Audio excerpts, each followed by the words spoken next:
ನಮಸ್ಕಾರ ವೀಕ್ಷಕರೇ, ಅಪ್ಪು ನ್ಯೂಸ್ಗೆ ಸ್ವಾಗತ.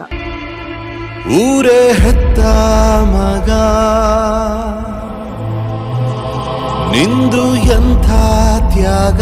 ಬಾಗಲಕೋಟೆ ಜಿಲ್ಲೆಯ ಬಾದಾಮಿ ತಾಲೂಕಿನ ನರನೂರು ಗ್ರಾಮದ ಮೆಟ್ಟಗುಡ್ಡ ಮನೆತನದಲ್ಲಿ ತಂದೆ ಕೃಷ್ಣಪ್ಪ, ತಾಯಿ ನಿಂಗವ್ವ ಇವರ ಮುದ್ದಿನ ಮಗನಾಗಿ ಜನಿಸಿ ಬಂದ ಅರ್ಜುನ್ ಎಂಬ ಯುವಕನು ಪುಟ್ಟ ಕಲಾವಿದನಾಗಿ ಜನ ಮನಸ್ಸಿನ ಖ್ಯಾತಿಯನ್ನ ಪಡೆದಿದ್ದಾನೆ.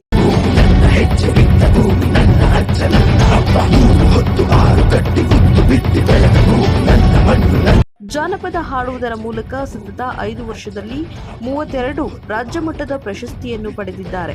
ಸುತ್ತಮುತ್ತಲಿನ ಹಳ್ಳಿಯಲ್ಲಿ ಏನೇ ಕಾರ್ಯಕ್ರಮ ಇದ್ದರೂ ಜಾನಪದ ಗೀತೆ ಆಡುವುದರ ಮೂಲಕ ಜನರ ಮನೆಯ ಮನದಾಳದಲ್ಲಿ ಮನೆ ಮಾಡಿದ್ದಾರೆ.